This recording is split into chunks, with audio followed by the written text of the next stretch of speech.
Hey, welcome back to another edition of Spotlight on the Arts. I'm Jay Handelman, the arts editor and theater critic of the Sarasota Herald-Tribune. I'm here with my colleague Dahlia Gabor, one of our arts writers. We've got a lot of stuff going on this week, so much that we're just going to jump right into it, and we're going to start with the circus. Well, there's lots happening in the circus this week, but as of this recording, we are hearing news that there has been an accident with Circus Sarasota and the rehearsals for the upcoming show Synergy. Nick Wallenda and his high wire troupe were practicing an 8-person pyramid when 5 of the people fell 25 feet.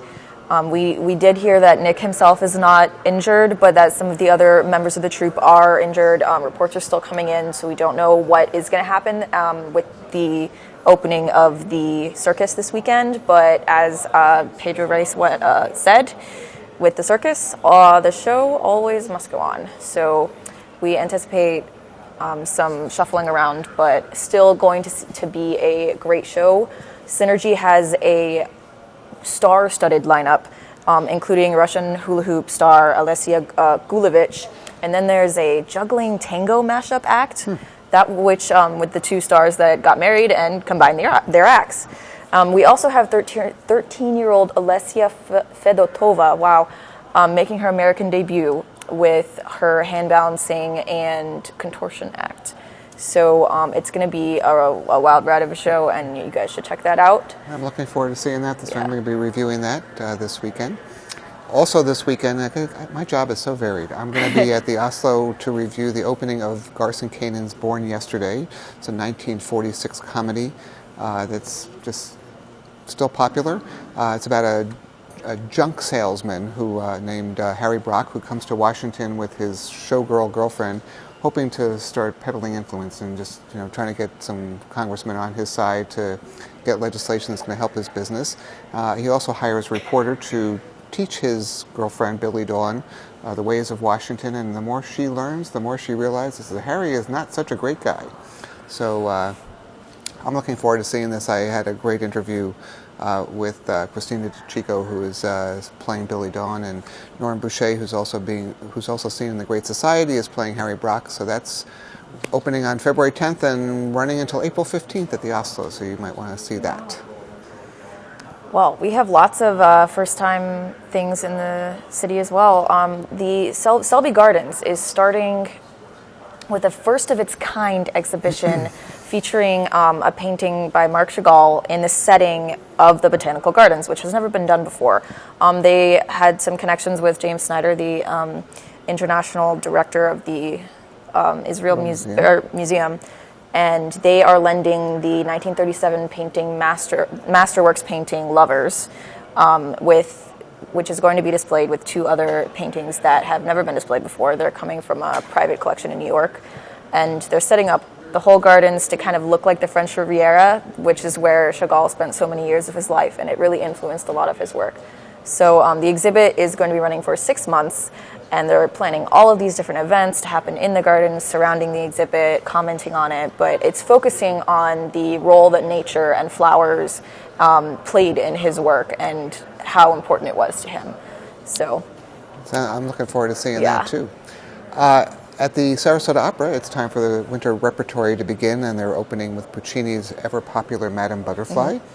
And Joanna Parisi is playing Cho-Cho-san, who's the young woman who falls in love with an American sailor who loves her and leaves her, and then doesn't realize that she thought they were really married and all this, and so the implications of that. That's going to be running in repertory through March 25th and kicking off a season that includes a couple of pieces that have not been done here before. So you might want to look into that. We have a new show coming from the Sarasota Contemporary Dance as well. They're starting their annual concert this weekend, which is called Dance Makers. So it's focusing on the choreographers themselves, the people who put these dances together. We have 3 new choreographers putting together 3 new works that were commissioned for the group, so they've never been seen before anywhere else.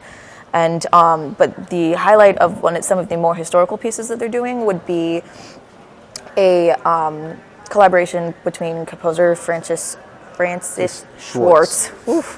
And what's the director's name again? Lemus. And the piano, which let's say, makes an appearance in the dance. They're also doing a historical work by Doris Humphrey called Soaring, and it's going to be a pretty cohesive show. Sounds very good. At the Manatee Players, they are presenting the area premiere of the musical version of The Bridges of Madison County, which was a very popular book and a very popular movie with Meryl Streep. And Diane Dawson, who is also a very popular performer, doesn't do a lot of shows these days, but once a year she comes back and does something. She's playing this Italian war bride who's living in a very small town, who is married, but she meets a National Geographic photographer and falls in love. As I mentioned, the music is by Jason Robert Brown, whose show 13 was just down at the Manatee Players, and he's somebody who is very inventive composer, won a Tony Award for Parade, and probably should be better known than he is, but he's got a lot of shows out there, and they're always really interesting. And I have never read the book. I feel bad about that. I have never seen the movie, so I'm looking forward to seeing this musical, which begins next I wonder week. what it will be like watching the musical, having not seen the movie and the other things. Yeah. That's always interesting for me when I don't know what's going to happen, kind of going into it. So that's beginning on February 9th and continuing until when does it go? Until February 26th, the Manatee Players. Well, unfortunately, this performance is not going on for a whole long time. The Philadelphia Orchestra is going to be at the Van Wezel, but only for one night. February 9th, they are going to be led by conductor Stefan de Neve, and they're going to be performing Rachmaninoff pieces and Shostakovich pieces. Wow, I'm really having... Shostakovich. You got all the hard names. I got all the hard ones. I did get all the hard ones. I'm doing my best here. But the Philadelphia Orchestra kind of speaks for itself. If you have time to go to that, I would definitely recommend it as well. Okay, and the final thing we're going to mention right now is a new show at Florida Studio Theater's Cabaret called Older Than Dirt.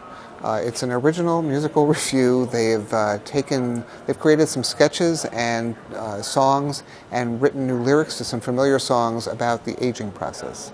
Not the process, but just the things people experience as they get older. And for some reason, everybody's getting older. So we're all going to be facing these things.